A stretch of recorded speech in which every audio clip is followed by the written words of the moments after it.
Hello, welcome everyone back to Onyx Commentary. I am Iris Jackson, your host, and I welcome you again in my space. So before we get into today's topic, which will be Black family values, I received some feedback from some of our viewers, and they asked me to make a comment on today's political climate in the United States of America, District of Columbia. Okay, it's a lot going on right now, and for the most part, I would like to say, Black people, you are winning. I don't want you to let anything the media says, any commentary that's flying around here, coming from all the big players in the game on both sides, that you're losing. That is the end of your world, because you're not going to get some food stamps. I want to believe that we are more than capable of feeding ourselves and our families.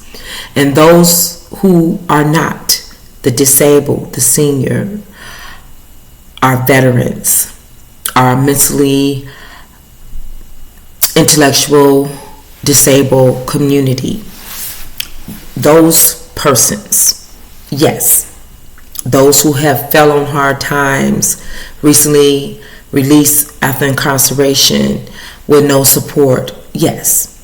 Those who are fleeing for their lives out of a abusive relationship, a battered woman with children, yes, this may be hard, but there are resources out here, and I believe that we're going to pull it together.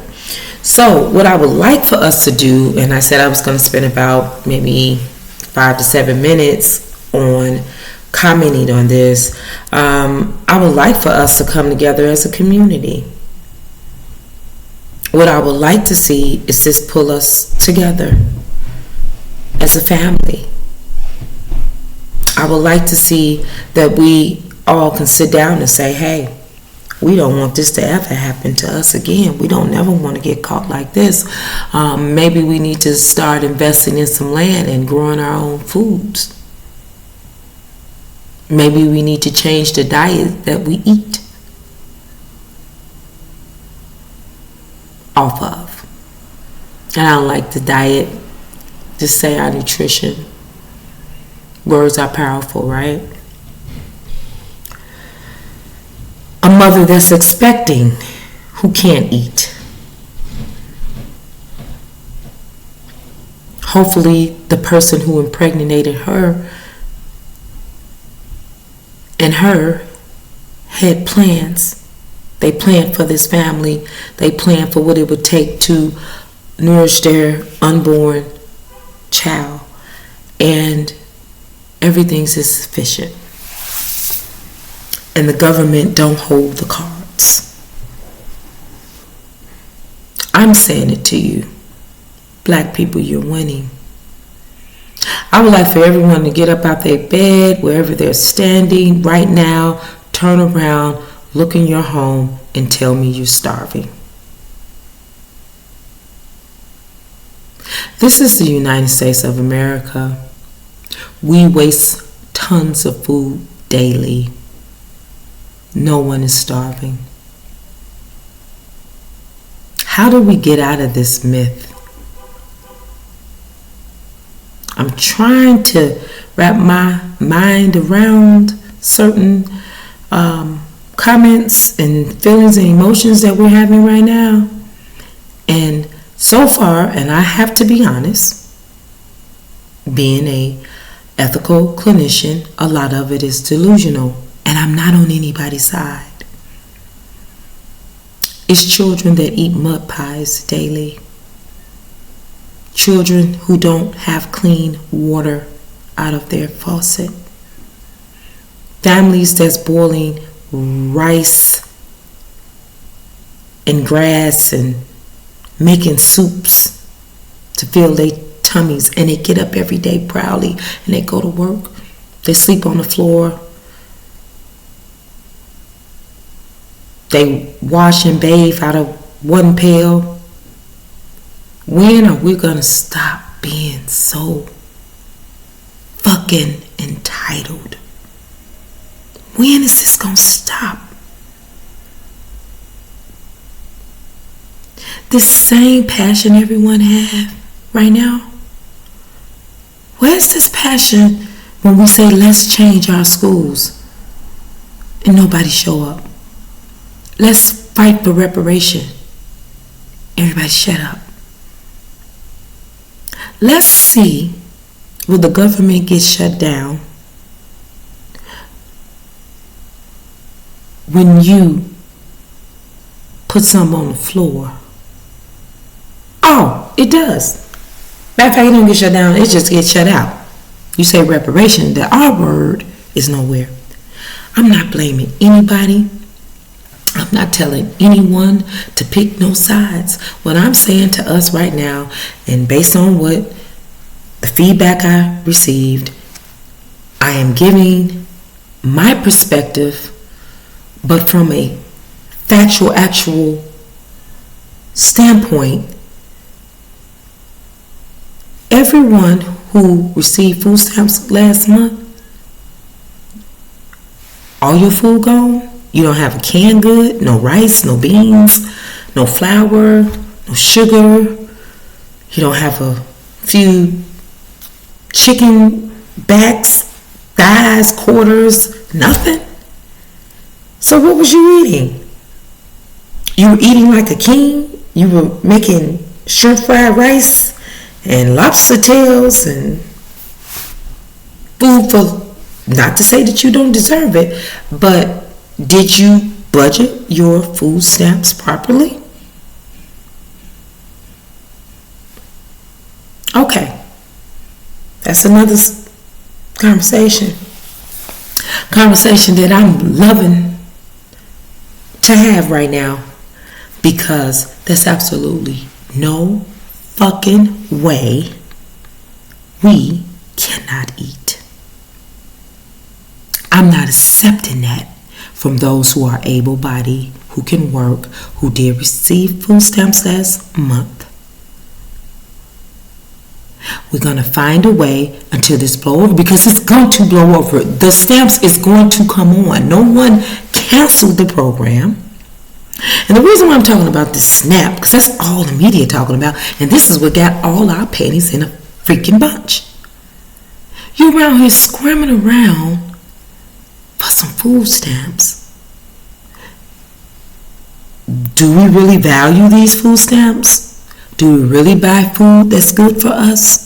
Because if you ate food that was alive, your belly would be full and you'll be healthy, right? But when you eat dead food, junk food, you're sluggish and you need some more. It's like crack. I need some more sugar. I was looking at YouTube and the girl said, I am going to go into the store and I'm going to see if my children don't have no snacks. She didn't say if they didn't have no meal and vegetables and, fruits, and she said no snacks. So, okay, no snacks. Nobody had $5 to buy some snacks. We're going to leave that alone. We're going to push it to the side. And what I'm going to say right now, I hope it makes some sense. Do your research what this program is for. Read your laws on city, state, and federal levels. Understand you are not a victim. This is not an entitlement program. It's not compensation or reparations. So, you keep letting someone put something in front of you, and this all you want. I got this over here, though. Reparations to the ceiling. But you just want your stamp. Okay, let me give you a link card. That's all we want. That's all the fuck we gonna keep getting. If this is the level of our expectations, then I guess it is true. So, I'm going to end right there. because I think I've said enough. And let's get into this topic and let's get busy because we got work to do. Topic: Black family values. So, values. What are values? Values are your cultural norms, your traditions, your customs, your belief system, your worldview, global worldview. Right, values. When you hear values, something that we need to continue to put in our vocabulary. So today I have 5 bullet points I want to discuss as it relates to Black family values. So I want to have this conversation again. Onyx commentary is about having a conversation with you, us talking. Again, I say it all the time. I can't hear you guys, okay? But when this air, put some stuff in the chat. Let me come back in here and have a conversation with you, okay? On a follow-up. No, I don't want checks going in the box while I'm, speaking, right? Wrong. I want it, when you hear me talking, I want you to start typing. And I want the conversation to go beyond this platform, and I want it to move into your living rooms, move into your community, move into your community town hall meetings, your parent meetings, your book club. I want us to start having this conversation, Black people. So, number 1, responsibilities. What are responsibilities in your family value? That would be your principal system, so to speak. So are you the mother, you're the father, you're the grandma, you're the aunt, you're the cousin, you're the brother, you're the sister? What is your responsibility to your family? It is to uphold your family name, to dignify your family name, to carry it on, to ensure as mom, dad, parents, that you create a safe space, a place that your children can thrive. You can pour into them. They can become the best you can be. They can model and see a man and a woman come together, create a family, and raise it together responsibly, and teach their offsprings how to love and embrace humanity. That should be our responsibility. It don't take no money for that. Okay? 2, roles and expectations. I kind of hit on that, right? We're not going to get any goddamn where if we don't accept a role. Women, yes, I'm old-fashioned. I believe women should cook. I believe the women should clean. I believe the women should nourish and raise the children. I believe they should create a safe home and environment. Make sure their family is eating right, thinking right. They're learning respect and integrity and instilling in manners. Yes, that is your role. That's a woman. You should make sure that the household is all running up to par. A lot of women may say, I ain't cooking, I ain't cleaning, I ain't doing nothing. Now, let me get a side note. It's unrealistic, right, for us, right? Because 73% of Black women are all single mothers. And that is not by no fucking design. In this past, what? I just say 40 years to be fair. Any fucking body that had a baby, you knew you shouldn't have had a baby, you had sex, you know what it took to have a baby. So I'm done with that, okay? So in the content of a man and a woman, a husband and a wife, partners together. I'm talking about a family unit. Family takes 2. Okay? So that is your role. Some of us may have careers. Women, I know you're going to get mad. you should still have a level of domestication that you oversee in the household. Male, your job is to protect, provide, make sure your family have all they need, to sacrifice for them, to make sure that they're secure, and that you are a just leader, upright, respectable person in your household, that you lay down the foundation, you become the face of the family, you lead your family right so you can be respected in your family. That's a whole nother segment by itself that we need to unpack. You can't be more woman than me and I'm more man than you. This is not gonna work. You do what you're asked, and that's that. It's just that. I don't know what else to say. What else can you say? Okay. Move right along. The conceptualization of the family structure, the model. Everybody think it's Big Mama. Mama. No. Big Mama fucked up. Yeah, I'm saying it. Because Big Mama didn't do what she was supposed to do. Big Mama was supposed to protect us. Big Mama was supposed to make sure that we knew how this real world was and that she wasn't going to last forever. Big Mama done that to a certain degree, but she enabled a lot of our asses, and that's why we are where we are now. You think someone's supposed to let you stay. You think you have a choice whether you want to work or go to school. You think you can just have a baby and drop it off and nobody have to take care of it.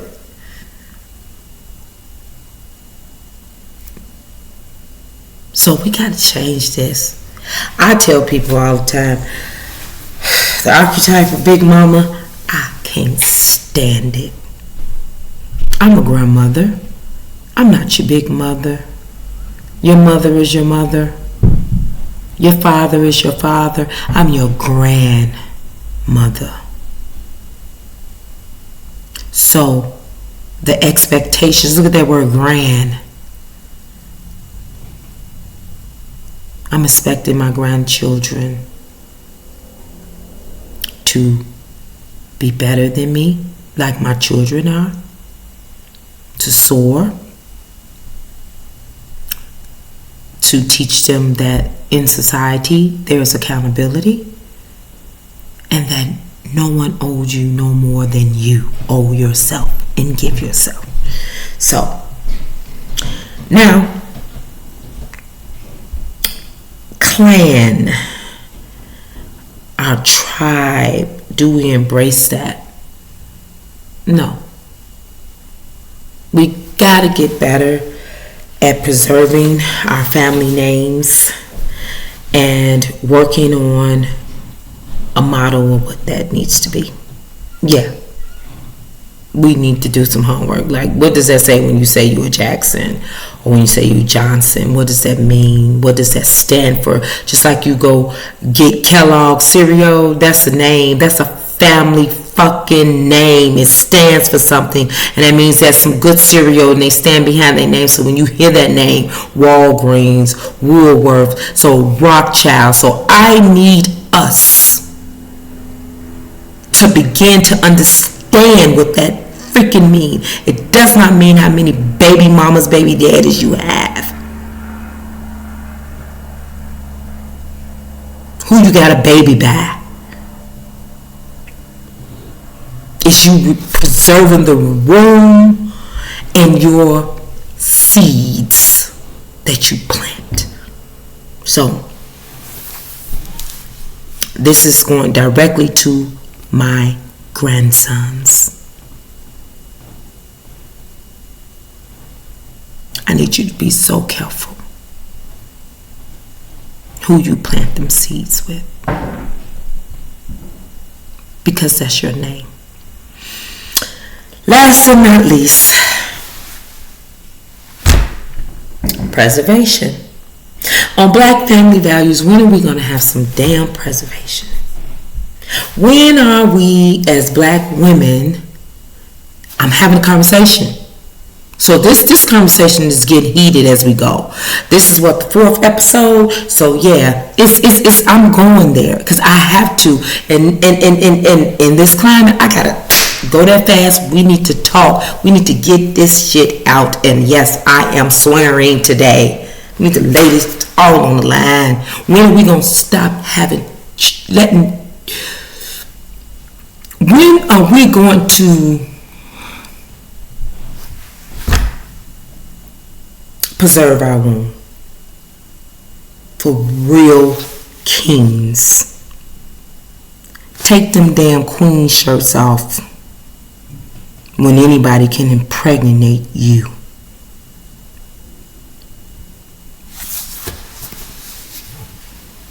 The queen makes her move, and she submits only to power that equates hers and multiply hers. So, Black women,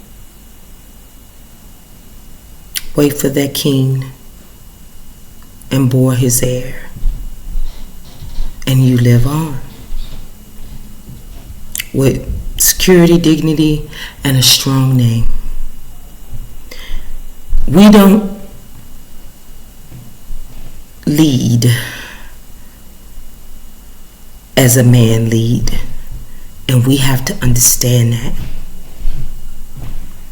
And a lot of men don't understand when they meet a woman of strength in knowing when she's submitting to his power, because she's so strong and he's not there yet, so he don't understand it. And so you find yourself like, oh, I need to adjust. No. The only thing you need to do is wait. If he's worth it, potentially, and we're talking about on a family level, these are our values. Can he adapt? What is he doing? Yeah, let's just see what happens. And when he gets there, he'll let you know. You don't need to try to lift him up, build him up. Sisters, you just need to learn how to wait. Plan and prepare. So in that one bullet point, we got preservation, plan, and prepare. Plan this. Who will be your husband? Who will be the father of your children? And brothers, prepare for that. Make sure you're building the kingdom where you can bring your queen and she can bore your heirs. And that's what she will concentrate on, pouring into them and raising your kings, your doctors, your lawyers, your teachers, engineers, community chief, your musicians, your artists. Yeah. So, to end this segment with saying, it is time that we put family first. It is time that we hold ourselves to some upstanding, take that positive word out for a second, because it's generic. Right now I'm talking about integrity. Full-blooded, thoroughbred values. Am I talking like a conservative? Look that up. If that's what I'm talking like, then that's what it is. Conservation, conservative. Check them words out. That word play. Probably won't look into it. Something we're going to have to do immediately. So, alright. Once again, Let It Cook, coming straight from Chicago. I am Iris Jackson, your host of Onyx Commentary. And again, I want to thank my viewers and I want to thank my supporters. And I want to definitely thank my cast members who work with me on setting this up, and my freelancing producers and directors. I thank you as well, and I want to give a special shout out to Angel. I call her Redbone, aka Redbone Angel. She is a very good friend of mine, and she is definitely a historian by her own rights. She is from the Native American community. She is one of our sisters, and she definitely has given me a lot of insight on the material that I have been creating for this content of this podcast. And again, I want to thank Angel. Special thanks to Angel Redbone. All right. Peace out, my family, and be well.